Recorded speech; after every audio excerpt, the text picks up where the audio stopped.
Okay, no, I was just saying after listening, like, from a kid's point of view, I know that I carry a lot of shame with myself as well. For, I mean, I was involved, like there was child abuse that happened to me growing up, but it wasn't by a parent, and doesn't make it any less shitty. And you know, I listen, and it's like maybe I'm not everyone's cup of tea, but that doesn't give women the right that are speaking up for other women and their kids to be not like just nothing, just absolutely nothing. Like the women in here aren't really bigging each other up, right? If somebody does a podcast, regardless of how irrelevant somebody might think it is, I don't care if I got 3 viewers. I would be like, I'm famous. Screw you all. I'm going for a ride. But it's like we need to be sharing each other's shit and get over it. Because just because you might not like me, does that mean I deserve to die? Because like maybe my thing didn't meet it has to get to the right person's hands to care, right? I don't want to talk about what I'm talking about. It's embarrassing, it's shameful, it's all these things, right? And I'm still living it. This asshole's still gonna get out. He's a killer and all these other things. It's not me being dramatic. And if you're rolling your eyes at it, you know what? You're not my type of person. I'd probably give you a smack. But the reality is, I still think that you have rights and I'd still stick up for you and your kids. Like, we're not irrelevant. And I'm sick of being like just stepped over. Like, nobody's better than anybody. The people that have these spaces about classism are literally doing what the shit they're talking about. It's fucking ridiculous. And I did a 5-hour interview, mind you, with somebody before. 5 hours of me being asked these questions that were completely intimate, and then had the woman ghost me, right? Completely ghost me because she's triggered, because she's spineless. That's fine. And she's around here. I don't go into spaces and bully. It is what it is. She still deserves rights, right? And that was a year and a half ago. So anyone that thinks we're making these big moves, we could do it together. You don't have to hold these 17-hour spaces. I've had a woman, and now women that don't have kids, women that are lesbians, 1,000%. Do they have their opinion on kids? They do, but they don't have the right to tell me how to be a parent. I'm sorry, you just don't tell me how to mother. Classism, I didn't even know what that word meant. I literally had to fucking Google it. Classism, do you know what I mean? Like, I just wanted to say thanks, Belfast. No, you're grand. I think classism, it's interesting because everybody thinks it goes from top down. Sometimes it goes the other way around. So, you know, I mean, some people completely attack middle class women for being involved in this. Some people attack upper class women for being involved in this. Um, Me as a working class, or as I used to call it, underclass. That's where I come from. Um, you know, Belfast, can I just state here for everybody to mm, hear? I don't hate Sarah Fillmore because she's a posh bitch. I hate no, her no. because she's a bitch cunt. Okie dokie, okie Yes. dokie. Well heard. Okay, that's not who I'm talking about. I'm talking about the fact that sometimes we get, as people who come from certain backgrounds, we get a chip on our shoulders and we go, "Oh goodness me, I can't get over this." And I know that that happens. It happened to me quite a lot. Um, Yeah, and can I just point hang, out, by the way, hang on. Sarah Fillmore threatened to sue me. She was Right. like, yeah, she threatened to sue me, and Okay. I was like, "What, you going to take my Good. council house? You going to take Yeah. my council Well, house?"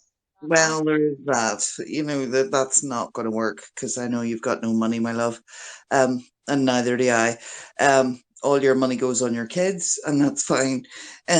But what I would say is there is this kind of idea of classism, and it doesn't just move one way; it moves both ways because sometimes we're a wee bit kind of, oh, somebody's got a posh voice, so we shouldn't listen to them. Somebody's been to university and is an academic, so we shouldn't listen to them. And I'm not saying that they're all perfect. What I'm saying is it runs both ways sometimes, and I've heard it from both sides. Belfast, can I just point one thing out, right? Okay, some of the wisest people that I know haven't been to university. Oh, They have absolutely. But they do I'm not not have letters after right. their names, and Okay. it Pages, is a logical fallacy to turn around and say that because pages. somebody's got letters after their name that they know everything and that they should be followed and just And be I am fucking not treated like a saying that sissy. at all. I know I'm you're not not, but I'm saying that. putting it out Okay. there. I'm just putting. but yeah, I would say, and all I wanted to say was it does go both ways sometimes, because, you know, a lot of women from certain backgrounds, like mine, they do have a suspicion of women who are, you know, supposed to be white knights. We've got it both ways here, and we've got to look at these issues, because sometimes what I find is people are automatically saying, no, no, no, can't have that woman, because she's this, or I can't have that woman because she's that. And that goes both ways in some respects. Amanda, you go while we're bringing Peach back up if she wants to come back up. All right, okay. Thanks, Belfast. Yeah, just when I can't even remember if it was Peaches that was mentioning these spaces about classism or who it was. Sorry, I can't remember. But yeah, classism to me was kind of like the AGP thing, right? I didn't know classism was a thing. I just know there were like posh people and not posh people, right? So, you know, I'm not talking as a 42-year-old woman here. Try and imagine me as a little girl who grew up in the most deprived area of Scotland, which, you know, is factual. And, you know, that, so just imagine a little girl who's like, well, some people speak posh and then some people don't speak posh. And the ones that seem to be posh, you know, they have money, and the ones that are like me, well, we don't have money.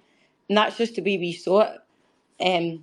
And I'm still the same now. Like, I don't, because I know, like, Belfast, when you were saying it goes both ways, of course it does. And I probably need to find another way to say the poshness thing, because everybody, like, my friends who do speak very politely, right, like Fruella and Louisa and Fanny and whatever, you know, when I say people that speak posh, to me it's kind of like when we say men and some people go, not all men, right? To me it's just like there are people who are, you know, the posh people are usually the well-educated ones who are what you would call the upper class. So, you know, when I learned about classism, I learned I'm the underclass. You know, I just knew I was the poor one, but I didn't know there was different classes. Yeah, I just thought it was two, like rich and poor. That was it. Posh and not posh. Um, yeah, so, but anyway, so the people that do speak posh, they are usually obviously middle class or upper class or whatever it is, you know, educated and etc. etc. And you know, I don't care about any of that, right? I really don't. It's when they're condescending, that's when it gets on my nerves. Well, yeah, it's certainly a question we need to be talking about.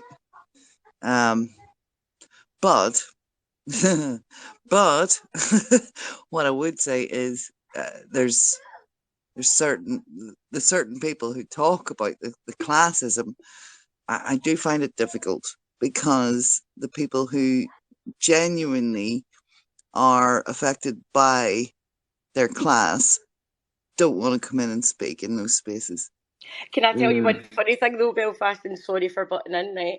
My friends laugh at me because they're like, you're away in the classism space, so I'll ask them a question saying things like, well, I found out I'm the underclass, you know, I'm not trying to be cunty or anything. I'm like, so I found out I'm the underclass, and I'm like, is this why nobody's listening to me? They never know what to say. Do you know what I mean? I think if you've lived it and you're like, yeah. Right. All I would say, the only question I would ask you is, how many times in your own estate have you had a woman come in that's middle class and you told her the truth if she asked you like several questions? How many times have you told And her my the actual truth? estate. Yeah, like say a woman come in, right? Say a upper middle class woman come in to ask you a few questions about, you know, what you thought, right? Would you Yeah, but answer? where? Did you Would say you, the coming into my estate, like no, where I live? no. Say she come into your estate and stood at the door and, you know, stood with a survey. How honest would you be with her? Well, it would depend what she was asking. But I'm usually Exactly. always honest though, like that's the thing. Like Yeah, I I don't know. really I know, what I'm saying is, right, Not depends what say she's you were asking, asked, depends how she puts the question. of course, of Yeah. course.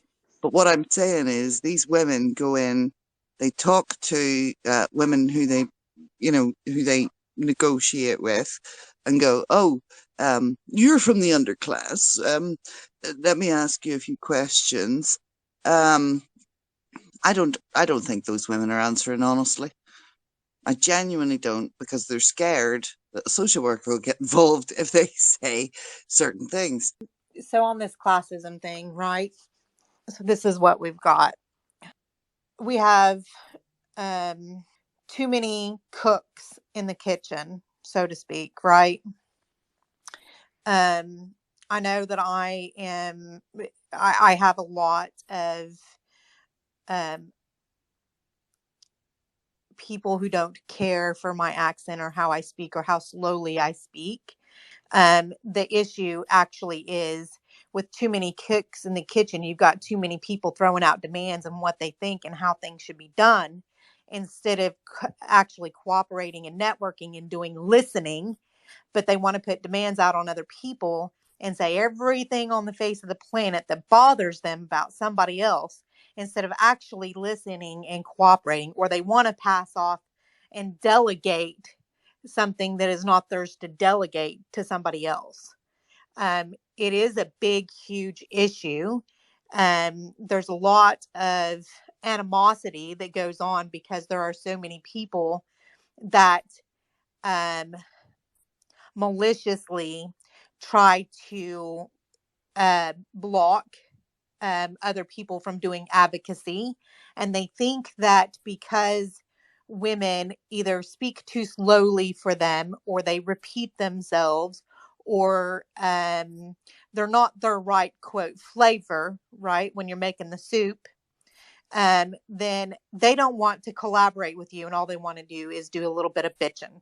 Remember, a lot of them are fucking anonymous, and that's also an unlevel playing field. A lot of these women that do this Mm-hmm. don't have themselves out there. There are reasons that women are anonymous. For example, before I got doxxed, I was completely anonymous except for the first letter of my first name. And the reason for that is I went through a 22-year marriage where I was beaten severely.